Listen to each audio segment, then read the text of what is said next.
வணக்கம். திசைகளின் 10 மணி செய்திகள். Petrol RON 95 எரிபொருளை வாங்குவதில் வரையறையை நிர்ணயிக்க அரசாங்கம் உத்தேசிக்கவில்லை.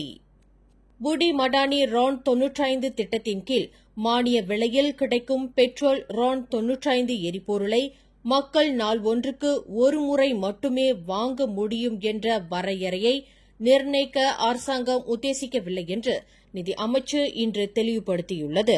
அதேவேளையில் மலேசியர்களின் தேவைகள் பூர்த்தி செய்யப்படுவதை உறுதி செய்வதற்காக மானிய விலையில் விற்கப்படும் எரிபொருளை முறைகேடாக பயன்படுத்துவதை தடுப்பதற்கான நடவடிக்கைகளை அரசாங்கம் தொடர்ந்து ஆராய்ந்து வருவதாக நிதி அமைச்சு தெரிவித்துள்ளது. பெட்ரோல் RON 95 விற்பனையை கட்டுப்படுத்துவதற்காகவே அரசாங்கம் இந்நடவடிக்கையை எடுத்துள்ளதாக கூறப்படுவது முற்றிலும் தவறான செய்தியாகும் என்று நிதி அமைச்சு இன்று வெளியிட்டுள்ள ஓர் அறிக்கையில் தெரிவித்துள்ளது. புடி மடானி RON 95 திட்டத்தின் கீழ் வரும் செப்டம்பர் 30ஆம் தேதி முதல் பொதுமக்களுக்கு RON 95 பெட்ரோலின் விலை லிட்டருக்கு 2 ரிங்கெட் 5 காசிலிருந்து 1 ரிங்கெட் 99 காசாக குறைக்கப்படவிருக்கிறது. செல்லத்தக்க வாகனமோட்டும் உரிமம் கொண்ட 16 வயது மற்றும் அதற்கு மேற்பட்ட மலேசியர்கள் மானிய விலையில் பெட்ரோல் RON 95 எரிபொருளை வாங்குவதற்கு தகுதியுடையவர்களாவர். சுமங்கன் அசாஸ் ராமா எனும் சாரா உதவி திட்டத்திற்கு பயன்படுத்தப்படும் அதே வழிமுறையிலேயே மைகாட் அட்டையை பயன்படுத்தி அவ்வகை பெட்ரோலை மலேசியர்கள் வாங்க முடியும். ஒவ்வொரு மலேசியரும் மாதத்திற்கு 300 லிட்டர் மானிய விலையில் RON 95 பெட்ரோலை பெற உரிமை உண்டு. இருப்பினும் ஹெயிலிங் வாகன சேவைகள் இந்த வரம்பிலிருந்து விலக்கு அளிக்கப்பட்டுள்ளன என்று நிதி அமைச்சு தெளிவுபடுத்தியுள்ளது. அரசாங்கம் நடைமுறைப்படுத்தவிருக்கும் உதவித்தொகைக்கான பெட்ரோல் RON 95 எரிபொருளை வாங்குவதற்கு மலேசியர்கள் யார் யார் தகுதி பெற்றுள்ளனர் என்பதை வரும் செப்டம்பர் 25ஆம் தேதி முதல் ஆன்லைன் மூலம் சரிபார்த்துக் கொள்ளலாம் என்று இரண்டாவது நிதி அமைச்சர் டத்தோஸ்ரீ அமீர் அம்சா அசிசான் தெரிவித்தார். இலக்குக்கு உரிய மக்களுக்கு பெட்ரோல் RON 95 எரிபொருள் சென்றடைவதை உறுதி செய்வதற்கு அவ்வகை பெட்ரோலை வாங்கும் ஒவ்வொருவரும் மானிய விலையில் பெட்ரோல் கிடைப்பதற்கு தங்கள் மைகாட் அட்டையை பயன்படுத்த வேண்டிய நிலை உள்ளது. புடி மடானி RON 95 சலுகை திட்டத்திற்கு தாங்கள் தகுதி பெற்றுள்ளவர்களா என்பதை மலேசியர்கள் வரும் செப்டம்பர் 25ஆம் தேதி முதல் www.budiman.gov.my என்ற அகப்பக்கத்தில் சரிபார்த்துக் கொள்ளலாம் என்று அமைச்சர் அமீர் அம்சா அறிவுறுத்தியுள்ளார். ஆப்கானிஸ்தானைச் சேர்ந்த 13 வயது சிறுவன் ஒருவன் விமானத்தின் தரையிறங்கும் லேண்டிங் கியர் பெட்டியில் ஒளிந்து கொண்டு இந்தியாவிற்கு வந்து அனைவரையும் அதிர்ச்சியில் ஆழ்த்தியுள்ளான். நேற்று காலை 11 மணிக்கு ஆப்கானிஸ்தான் விமான நிறுவனமான காம் ஏர் விமானத்தில் சிறுவன் இந்த விபரீத சாகச பயணத்தை மேற்கொண்டுள்ளார். 2 மணி நேரம் பயணித்து டெல்லி விமான நிலையத்தை வந்தடைந்த நிலையில் சிறுவனை விமான நிலைய பாதுகாப்பு அதிகாரிகள் கவனித்துள்ளனர். ஆப்கானிய குர்தாவுடன் அந்த சிறுவன் காணப்பட்டான். அவன் பத்திரமாக இருந்ததை அதிகாரிகள் உறுதி செய்தனர். அதன்பின் சிறுவன் மத்திய தொழில் பாதுகாப்பு படையினரிடம் ஒப்படைக்கப்பட்டான். விசாரணையில் ஆப்கானிஸ்தான் காபூல் விமான நிலையத்தில் பாதுகாப்பை மீறி யாருக்கும் தெரியாமல் நுழைந்து விமானத்தின் கியர் பெட்டியில் ஏறி ஒளிந்து கொண்டதாக சர்வசாதாரணமாக தெரிவித்துள்ளான். ஒரு ஆர்வத்தில்தான் இப்படி செய்ததாக அவர் கூறியதை கேட்டு அதிகாரிகளே மலைத்து போயினர். அதன்பின் மதியம் 12:30 மணிக்கு அதே விமானத்தில் சிறுவன் பத்திரமாக அனுப்பி வைக்கப்பட்டான். கிடா சுங்கைப்பட்டாணியில் உள்ள ஒரு இடைநிலை பள்ளியின் கழிப்பறையில் ஓர் இந்திய மாணவியை கை கால்களை கட்டி கழிப்பறையிலேயே கைவிட்டு வந்த சம்பவம் தொடர்பில் நீதிமன்றத்தில் குற்றஞ்சாட்டப்பட்டுள்ள 2 இந்திய மாணவிகளுக்கு எதிரான குற்றச்சாட்டை அகற்றக் கோரி சட்டத்துறை அலுவலகத்தில் பிரதிநிதித்துவ மனு ஒன்று தாக்கல் செய்யப்பட்டுள்ளதாக நீதிமன்றத்தில் இன்று தெரிவிக்கப்பட்டது. அந்த 2 இந்திய மாணவிகளுக்கு எதிரான வழக்கு விசாரணை இன்று சுங்கைப்பட்டாணி நீதிமன்றத்தில் மஜிஸ்ட்ரேட் முகமது அஸ்லான் பஸ்ரி முன்னிலையில் தொடங்கியபோது அந்த 2 மாணவிகள் சார்பில் ஆஜரான வழக்கறிஞர் என் ராகரத்னம் நீதிமன்றத்தில் இதனை தெரிவித்தார். 13 வயதுடைய அந்த 2 மாணவிகளும் தங்களுக்கு எதிரான குற்றச்சாட்டை மறுத்து விசாரணை கோரிய போதிலும் அவர்களுக்கு எதிரான குற்றச்சாட்டை அகற்றக் கோரி விண்ணப்பிக்கப்பட்டதாக நாகரத்னம் குறிப்பிட்டார். கடந்த ஜூலை 14ஆம் தேதி மாலை 6:40 மணியளவில் பள்ளி முடிவடைந்த நிலையில் தனது 13 வயது மகள் வீடு திரும்பாததைக் கண்டு சந்தேகித்த அந்த மாணவியின் தாயார் ஆசிரியர் ஒருவரின் உதவியுடன் அனைத்து வகுப்பறைகளிலும் தேடியுள்ளார். இறுதியாக பள்ளியின் பெண்கள் கழிப்பறையில் சோதனையிட்டபோது மாணவர்கள் நடமாட்டம் இல்லாத நிலையில் தனியொரு நபராக அந்த மாணவி கை கால்கள் கட்டப்பட்ட நிலையில் சுய நினைவு இழந்த நிலையில் தரையில் கிடந்ததைக் கண்டு அதிர்ச்சிக்குள்ளான அந்த மாணவியின் தாயார் பின்னர் இதுகுறித்து போலீசில் புகார் செய்தார்.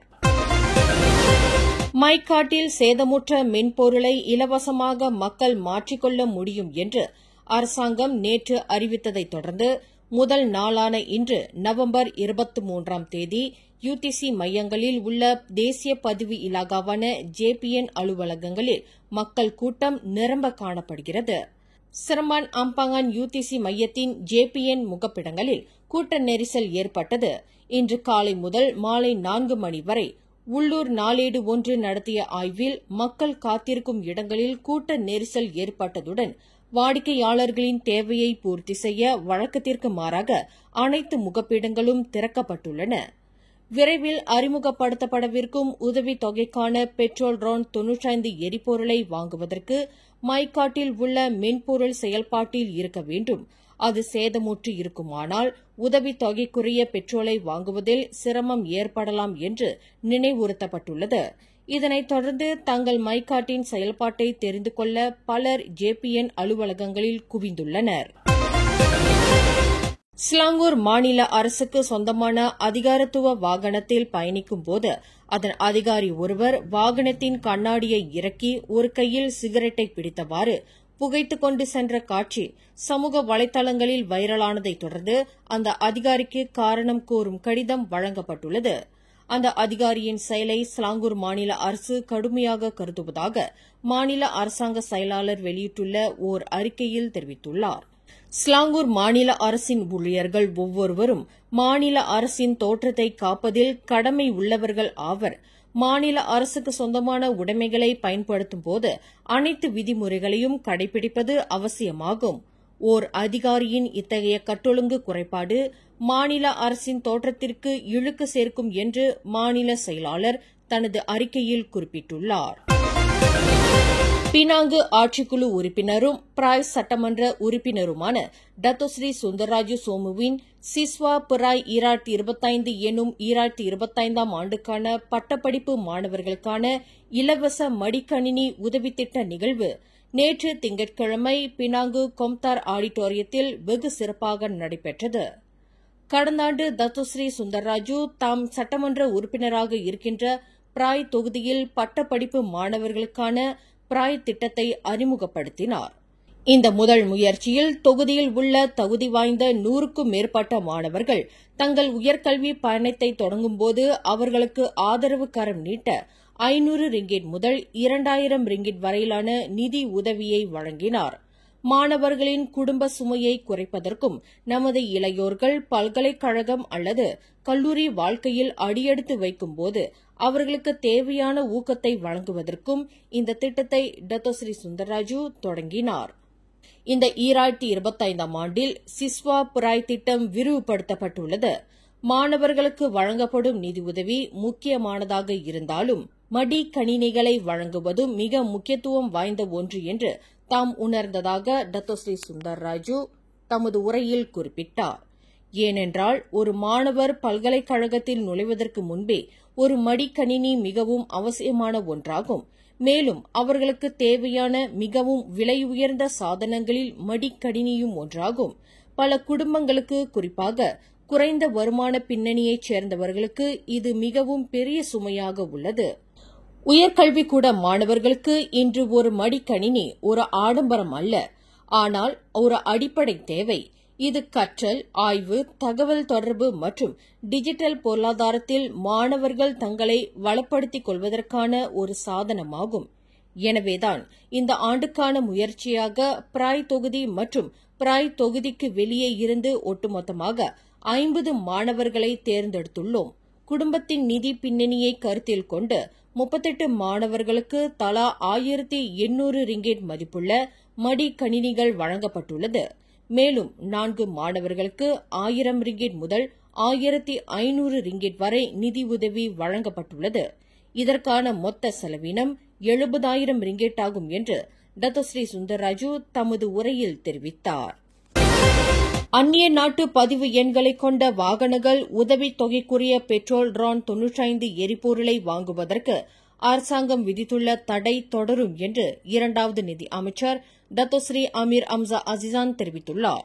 உதவித் தொகைக்குரிய அவ்வகை எரிபொருளை வாங்குவதற்கு தகுதியற்றவர்களுக்கு தடை விதிக்கப்பட்ட போதிலும் அந்த தடை அந்நிய நாட்டு வாகனங்களுக்கும் பொருந்தும் என்று அவர் விளக்கினார். எனினும் அந்நிய நாட்டு பதிவு எண்களை கொண்ட வாகனங்கள் பெட்ரோல் ரான் 97 எரிபொருளை வாங்குவதற்கு மட்டுமே அனுமதிக்கப்படுவர் என்று அவர் தெரிவித்தார். காப்பார் ஜாலான் காப்பாரை நோக்கி செல்லும் ஜாலான் ஹாஜி அப்துல் மனான் சாலையின் சமிஞ்சை விளக்கு பகுதியில் 2 மோட்டார் சைக்கிளோட்டிகள் சண்டையிட்டுக் கொண்ட காட்சி சமூக வலைதளத்தில் வைரலானதைத் தொடர்ந்து அந்த 2 நபர்களையும் போலீசார் தேடி வருவதாக வடக்கிலான் மாவட்ட போலீஸ் தலைவர் ஏசிபி எஸ் விஜயராவ் தெரிவித்தார். நேற்று திங்கட்கிழமை காலை 8 மணிக்கும் 9 மணிக்கும் இடைப்பட்ட நேரத்தில் நிகழ்ந்த இந்த சம்பவத்தில் 2 மோட்டார் சைக்கிளோட்டிகள் சம்பந்தப்பட்டிருப்பது தெரியவந்துள்ளதாக அவர் குறிப்பிட்டார். சமூக வலைதளங்களில் வைரலான காணொலி தொடர்பில் புக்கேட் ராஜா போலீஸ் நிலையத்தின் தலைவரிடமிருந்து புகார் கிடைத்திருப்பதாக விஜயராவ் மேலும் கூறினார். சிங்கப்பூரிலிருந்து ஆடம்பர கார்களை கடத்தி வந்து சந்தை விலையை விட 40 விழுக்காட்டிற்கும் குறைவாக விற்பனை செய்து வந்த கடத்தல் கும்பல் முறியடிக்கப்பட்டுள்ளது. ஜோஹர் பாரு வட்டாரத்தில் அரச மலேசிய சுங்கத்துறையின் கிளாந்தான் பிரிவு இந்த கடத்தலை வெற்றிகரமாக முறியடித்துள்ளது. இந்த கடத்தல் தொடர்பில் கிடைக்கப்பெற்ற உளவு தகவலின் அடிப்படையில் கடந்த மே 18ஆம் தேதி தொடங்கி 24ஆம் தேதி வரை சிறப்பு சோதனை நடவடிக்கை மேற்கொள்ளப்பட்டதாக கிளாந்தான் மாநில இயக்குநர் வான் ஜமால் அப்துல் சலாம் வான் லோங் தெரிவித்தார். இந்த சோதனை நடவடிக்கையின் வழி சிங்கப்பூரிலிருந்து கடத்தி வரப்பட்டவை என நம்பப்படும் 1.46 மில்லியன் ரிங்கிட் பெறுமானமுள்ள வாகனங்களை தாங்கள் பறிமுதல் செய்துள்ளதாகவும் இவற்றுக்கு செலுத்த வேண்டிய வரியானது 2.75 மில்லியன் ரிங்கிட் ஆகும் என்று அவர் விளக்கினார். பினாங்கு தொலோக் பஹான் கடற்கரை பகுதியில் அச்சுறுத்தலை ஏற்படுத்தியதாக கூறப்படும் ராட்சச முதலை ஒன்று இன்று செவ்வாய்க்கிழமை மாலை 6:15 மணியளவில் வளைத்து பிடிக்கப்பட்டது. 3 மீட்டருக்கும் மேல் நீளம் கொண்ட அந்த ராட்சச முதலையை பிடிப்பதில் பொது தற்காப்பு படை, தீயணைப்பு மீட்புப் படை மற்றும் உள்ளூர் மீனவர்கள் சுமார் 20 பேர் உதவினர். மக்கள் அதிகமாக கூடும் அந்த கடற்பகுதியில் முதலை ஒன்று தோன்றியதாக கிடைக்கப்பட்ட தகவலைத் தொடர்ந்து சுமார் 1 மணி நேர தேடலுக்கு பிறகு அந்த கொடிய ஊர்வனம் வளைத்து பிடிக்கப்பட்டதாக மாவட்ட பொது தற்காப்பு அதிகாரி ஓய்வு பெற்ற கேப்டன் முகமது ஐசாட் அப்துல் கானி தெரிவித்தார். நிறுத்தப்பட்டிருந்த வாகனம் ஒன்றில் வீசிய துர்நாற்றம் அக்காருக்குள் ஒரு பெண்ணின் சடலம் கிடப்பதை கண்டுபிடிக்க வழிவகுத்துள்ளது. இன்று காலை 10 மணி அளவில் Kuala Lumpur Jalan Gombak diamond square வர்த்தக மையத்தில் 4-வீல் டிரைவ் வாகனத்தில் பெண்ணின் சடலம் கண்டுபிடிக்கப்பட்டதாக வாங்சா மாஜு மாவட்ட போலீஸ் தலைவர் ஏசிபி முகமது லசீம் இஸ்மாயில் தெரிவித்தார். அந்த வாகனம் கடந்த 2 நாட்களாக நகராமல் நிறுத்தப்பட்ட இடத்திலேயே இருந்ததாக அந்த வர்த்தக பகுதியில் மேற்பார்வையாளர் ஒருவர் சாட்சியம் அளித்திருப்பதாக அவர் குறிப்பிட்டார். போலீசார் மேற்கொண்ட சோதனையில் அந்த பெண்ணின் மரணத்தில் குற்றத்தன்மை இருப்பது அறிய முடியவில்லை. எனினும் சடலம் கோலாலம்பூர் பெரிய மருத்துவமனையின் சவக்கிடங்கிற்கு கொண்டு செல்லப்பட்டுள்ளது. அந்த பெண்ணின் உடலில் நடத்தப்படும் சோதனைக்கு பிறகு மரணத்திற்கான காரணத்தை கண்டறிய முடியும் என ஏசிபி முகமது லசீம் தெரிவித்தார். மேலும் செய்திகளை தெரிந்து கொள்ள கீழே இருக்கும் பெல் பட்டனை அழுத்துங்கள். உங்கள் மகிழ்ச்சியை வெளிப்படுத்த லைக் மற்றும் ஷேர் செய்யுங்கள். தொடர்ந்து திசைகளோடு இணைந்திருக்க சப்ஸ்கிரைப் செய்யுங்கள்.